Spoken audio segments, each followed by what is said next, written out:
The Voting Rights Act, Sections 2, 4, 5, were the cornerstones of providing political power to African Americans that then led to a whole range of other steps to make America more just and more equal. It was the cornerstone and the culmination of years of struggle, blood, sweat, tears, in some cases deaths. I might not be here as president had it not been for those who courageously helped to pass the Voting Rights Act. I might not be here as president. Wow. Hi again, everyone. It's 5 o'clock in New York. That was former President Barack Obama back in 2013, reacting then in real time to the Supreme Court's gutting of the Voting Rights Act. Today, the court went further than they did that day.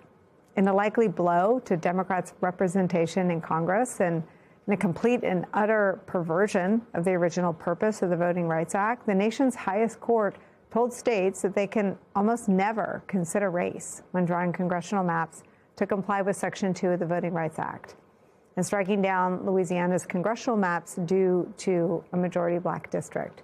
The decision was 6-3 along ideological lines, with all 3 liberal justices dissenting.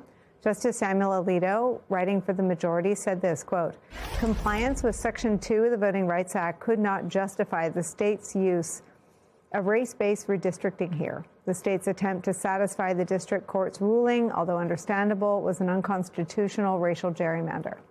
While the court technically stopped short of overturning this key provision entirely, in a scathing dissent, Justice Elena Kagan called it demolished and said that today's majority opinion amounts to, quote, "the largest reduction to minority representation since the end of Reconstruction." Let that sink in. Here's more from her dissent. Quote, "Under the court's new view of Section 2, a state can, without legal consequence, systematically dilute minority citizens' voting power. Of course, the majority does not announce today's holding that way.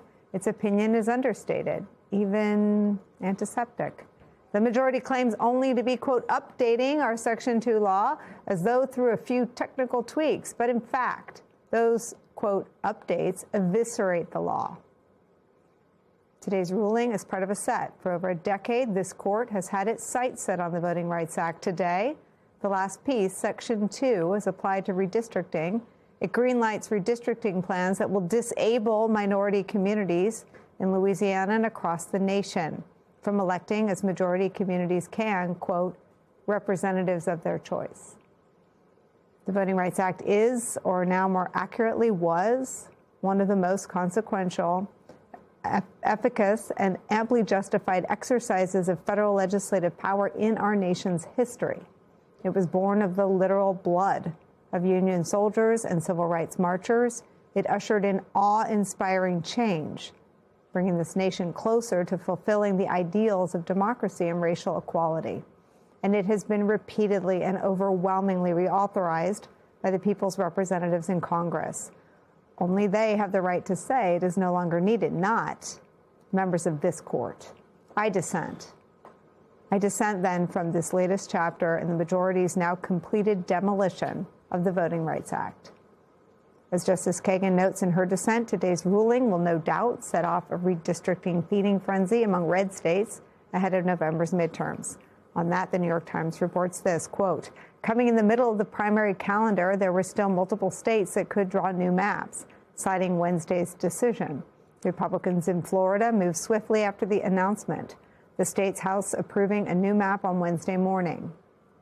Over in Tennessee, Republican Senator Marsha Blackburn has already come out and called for her state's assembly to reconvene and eliminate a majority black congressional district in Memphis, pledging to, quote, "do everything I can to make this map a reality." Discrimination and chaos, once again unleashed by the nation's highest court, is where we begin the hour. Senior contributing editor Michelle Norris is back with us, with me at the table. former attorney for the Democracy Program at the Brennan Center for Justice at NYU School of Law. James Sample is here. He is currently a law professor at Hofstra University. Also joining us, Princeton University professor, political analyst, our friend Eddie Glaude is here. Take us through how this was decided and why. The way I would frame this is that the Voting Rights Act is a three-legged stool. In 2013, the Supreme Court struck down the before portion, pre-clearance for states that had jurisdictions that had a history of discrimination in voting practices. When they took away the before, they said, well, at least you'll have the after. You still have the after, Section 2, litigation. In 2021, in a decision called Brnovich, they struck down the after, and all that was left was Section 2 redistricting. Today, that went away. So you now still technically have the Voting Rights Act on the books, but all three legs of the stool are gone. And while it is technically still a law in existence, it is no longer being interpreted. It has been dismantled. Michelle, we play President Obama because, well, one, he explains things better than just about anyone, but two, it's so, I think that Trump benefits when the news feels fast and furious. But this is really one of those stories that everyone should sort of sit down, put the phone down, resist the doom scrolling, and just let it sink in that when just a piece of this was dismantled in 2013, President Barack Obama said, quote, I might not be here without this law. Well, this is a blow to the Voting Rights Act. It means that people of color have rights that are spelled out in the Constitution. So they have rights on paper, but they do not have those rights in fact. They have lost the remedy to go back and try to adjudicate something if their rights are violated. And this has been, you talked about the fast news cycle. I mean, this has been a slow death of the VRA, the Voting Rights Act. Through a number of cases, they've just chipped away on one side. I love the description that it is a three-legged stool that's standing on nothing right now.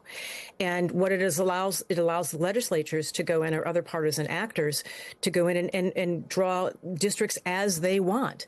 And there was another case that you didn't mention, Abbott v. Perez in 2018, which was, another one of the efforts to chip away at the Voting Rights Act, where the court ruled that legislatures were entitled to the presumption of good faith. And it's really hard to assume that they can have good faith right now when we have a president in office who is strongly advocating for redrawing maps to basically maintain Republican rule. And the hypocrisy in all of this is just hard to swallow. The idea that you cannot use race as criteria in drawing legislative districts, but you can use race as criteria when you are targeting people for immigration in immigration crackdowns, that you can't use race in some cases, but you can use it in others. And you see that over and over and over again. And the thing that you take away from this is that we are no longer a country that is committed to a multiracial democracy. And we talk about this as something like a remedy that is fixing something that happened a long, long time ago in the Wayback Machine, as if we're looking at something that is, ancient history, and it's not. And I don't like talking about my age on television, but I'll just say that so to make the point, that this is not ancient history. My father fought in World War II, fought for democracy overseas, and came back to the state of Alabama and was not able to participate in democracy back home because America was not ready to give that to him. And that's not ancient history. And when Roberts dismantles this and talks about a Voting Rights Act that has outlived its usefulness, that's just too short a shelf life for fairness. That's just too short a shelf life for something that is a right that is spelled out in the Constitution.